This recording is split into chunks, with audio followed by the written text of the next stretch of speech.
Okay guys, so following on from my previous video discussing some of the more known popular diet types and focusing on them purely from a weight loss or weight management perspective, I wanted to do this follow-up video looking at more non-tracking method diet types with a more health-seeking approach. I'll also look to try and cover a little more in terms of the tracking type of dieting as well, looking at calories and monitoring those a little more closely. But if I just begin by talking more about the non-tracking health-seeking approach to dieting, I think it's important to kind of at the beginning of starting each diet is look at the length of time you're going to be on the diet, and obviously the impact that diet is going to take on your health, short term and long term. As I mentioned before in the video about the Atkins diet, it's quite an old diet, and thankfully not too many people follow it today. But whereas you're consuming unlimited amounts of high processed, high fat foods, obviously the health outcomes associated with consuming those types of foods too regularly are increased risk on that particular type of diet. Now, it's my recommendation to not follow that diet and to aim to start building a diet up with your existing nutritional knowledge and aim to improve that. Keeping it fairly simplistic at first, my goals would be to increase your green vegetables or sources of root vegetables, for instance, on your plate, whether that's 3 meals a day or 2 meals a day, or however you like to separate the meals out. So by having that large bed of vegetables on your plate, you're ensuring you're getting plenty of nutrients, plenty of fiber, and you're also providing yourself with a large satiating base to your meal for very, very low calories. Once you've used your vegetables on your plate, the next step would then be to add your choice of protein, whether you're vegan, vegetarian, or omnivore. Adding your protein source to that meal would then increase the satiation of that meal, so you'll be fuller for longer, increasing the protein, which is shown to aid dieting. And then on top of that, depending on your diet preference, as I've mentioned before, you can add additional carbohydrates to suit your training goal or the amount of carbohydrates available to you in your diet. So obviously by adding increased starchy carbohydrates, you're increasing the calories or the calorie density of that meal. So bearing in mind what calories you have available to yourself within your diet, you can add that to that as well. Also, without overlooking some of the good fats, you could have avocado, olive oils, nuts, seeds, things like that. Although they are higher in calories, looking at it from a health-seeking perspective, it's important to ensure you are getting good quality balance of fatty acids in your diet. So by ensuring you have those in your meals regularly throughout the week, you are giving yourself a nice base of nutrients, fats, proteins, and carbohydrates to function for training, general life, and general health and well-being. As I said before, depending on how you like to structure your day with those meals, my suggestion would be look at your working day, look at how you train, how often you train, and it's timing those meals in and around your training, in and around your work and your lifestyle.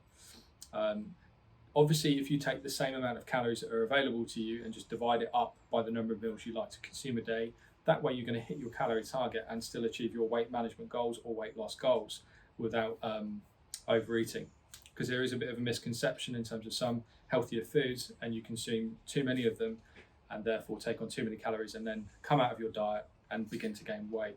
A good example of that is people eating raw nuts. So when you're consuming a handful of raw nuts, yes, it's really good for you, plenty of carbohydrates, proteins, and healthy balanced fats, but incredibly high in calories. Depending on the size of your hand, one handful could be up to 600 calories in one go. And it's very easy to have quite a few handfuls of nuts if you're sat at your desk working or just at a party, for instance. So it's very easy to consume excess calories through healthier deemed foods. And it's always important when you are taking a health-seeking approach to just bear in mind that having a calorie deficit is the main focus of your diet. So just coming back now towards tracking methods that I mentioned at the beginning of the video. So if you are going to take a tracking approach to your diet, i.e.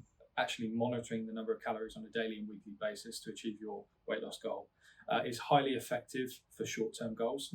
And as I said, the non-tracking methods are probably better suited to habit-based change for longer-term goals. So if you have a shorter deadline in terms of getting in shape for a holiday, a wedding, or a special occasion, or you just want to get in shape a little bit quicker, or in some instances, it's highly beneficial to start a tracking method diet at the beginning of a long-term diet to increase motivation, to increase the likelihood of results in the very beginning, and to also increase the nutritional knowledge for the individual. So if you find that you don't know too much about the food you're consuming, it can be a great awareness tool for individuals to learn more about what they're consuming. So for instance, if I was to get you to do a week's food diary on your food using a logging tool, so if you were to scan in each meal using MyFitnessPal, you would then see the calories, the fats, the carbs, the macronutrients. You'd see all the details of each food, and it would give you a very good understanding of how many calories you're consuming on a daily basis. And it's almost really good for awareness. So you're probably thinking, oh my, I didn't realize I consumed that many beers in the evening, or I didn't realize I had that many bits of chocolate or crisps. So it's a really, really good tool at the beginning of a diet as well. But you don't have to just track the macronutrients, your protein, fats, and carb target. That's very specific to more individuals that are probably following bodybuilder or hypertrophy type training orientated goals. You can just follow a total calorie goal. So if I said, for instance, my daily calorie allowance to maintain my weight is 2,400 calories, but I wanted to lose a little bit of weight, I knock 300 calories off that, so I'll have 2,100 calories a day. I just aim to achieve that target regardless of the ratio of proteins, fats, and carbs. I would then lose weight.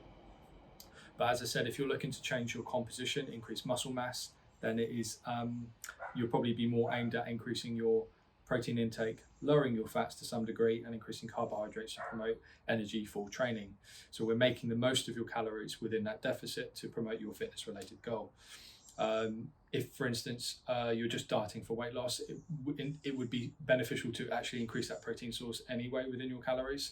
Because as I said previously, in the non-tracking method, protein is very good at satiating, so you'll feel fuller for longer, less likely to snack, less likely to increase your calories. But yeah, as I said, you don't have to just track total daily calories, you can track the macronutrients. You can also just have a protein target, which keeps it very simple. So your daily target is to achieve a set amount of protein each day, which is very beneficial for individuals that are just trying to have less effort to monitor their weight. Because as you know, measuring, weighing, and scanning is quite time consuming, and some individuals just don't have the patience for all the time to do it. So just having one target is very useful. The same as just having one target for your total daily calories. And then also you've got calorie ranges as well. So you could say, I would have, you can have anywhere between 1,800 calories to 2,000 calories one day, and maybe reduce the range slightly on another day and increase it on another day. So you can have ranges. And the same for proteins, fats, and carbs, as long as you hit those ranges. So from 150 grams to 180 grams of protein one day, from 45 grams to 65 grams of fat one day, and carbohydrates could be from 45 grams to 150 grams a day. So you can have ranges available. So it's less strict. It allows that flexibility there for you, and increases the likelihood of adherence to the diet. Because at the end of the day, that is the most important factor to following any diet. Just also touching on the tracking method. When you are tracking calories, there's also a likelihood that some of the foods you are scanning aren't always accurate. So always be assured to check the data of the information scanning into the app. So sometimes I've found in the past, or some of my clients in the past have found that when they're scanning food into the app, the information on the back of the packet doesn't quite match. Just being sure that you're matching that information, because it could be very easy to, so that pack of potato, that pack of pasta is very low in calories, so I'll have extra packet portions of those, and before you know it, you're consuming more calories than you're aware of. So that's just something to give consideration to when you're checking the information that you're scanning through. But as I said, the tracking method and the non-tracking method can be used in combination. There's no set kind of best solution to this. As I've always said, it is down to the individual, what suits you and your lifestyle. And as I kind of discussed in the previous video, you can use other methods into that diet as well. So kind of non-tracking methods on top of non-tracking methods, going low carbohydrate if you need to on certain social occasions. So there is ways of kind of using that toolbox of different diets to aid you in your long-term pursuit of your goal, or even if it is a short-term goal, using all the tools at your disposal, tracking, non-tracking, or low carbohydrate, low fat, high protein, etc. But it can get a bit confusing, and my aim is to obviously try and highlight all the differences and try and highlight a clear path for each individual to follow. But if you do have any questions about different diet types and following a tracking or non-tracking method, or how you could combine both, please feel free to leave a message below, leave a comment, and I'll be more than happy to get back to you and help you plan out that diet type. Hopefully, I look forward to hearing from you. Cheers.